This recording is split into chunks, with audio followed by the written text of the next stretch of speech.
During a pre-release interview, Fergus Urquhart revealed that there were around 4 ideas Obsidian had for New Vegas that Bethesda shot down. In some cases, it's pretty minor stuff. For one of them, we were thinking of a certain city, and they said, we want to reserve that for something we want to do. It didn't really hurt what we were doing at all. We talked a lot about when it should occur in the timeline. Originally, we thought that it didn't take place after Fallout 3, and that it took place between Fallout 2 and Fallout 3.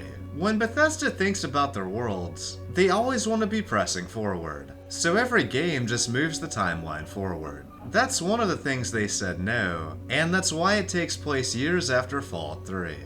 While the timeline aspect is interesting, as it would have allowed more returning characters, the mention of a city they wanted to use is particularly intriguing. It's unknown what this is a reference to exactly, but New Vegas drew heavily from Black Isle's Van Buren, and in it, it was going to be revealed that San Francisco was nuked by the Enclave, as they believed the destruction of the Poseidon oil rig was caused by attackers from the city. This appears to be the city Fergus referenced, as Bethesda reportedly asked Obsidian to remove a line in New Vegas about San Francisco being annihilated. Bethesda would go on to reference San Francisco several times in future games, most notably when the Golden Gate Bridge was shown in Kellogg's memories. Kellogg also smokes San Francisco sunlights and mentions the city during the quest Dangerous Minds. I thought San Francisco was my chance to start fresh. I was the hot shit, the gunslinger from the hub, rolling into town with the world at my feet. Everybody knew I was the one who'd shot Valdez. I could write my own ticket to any outfit in town. It all worked out pretty damn well. For a while. I didn't care where I was going. Ended up mostly wandering east.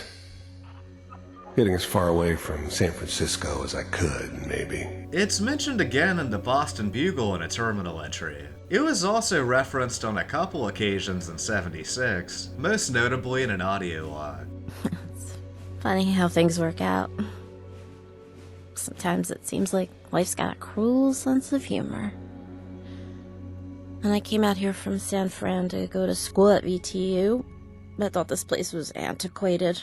In fact, there's so many references between the two games that it wouldn't be all that surprising if the next major entry was set in San Francisco. Whether or not Bethesda actually ever places a game there remains to be seen, but I do understand the rationale for saving the city rather than including a one-off line mentioning its destruction. However, it's yet another interesting idea that was ultimately left on the cutting room floor.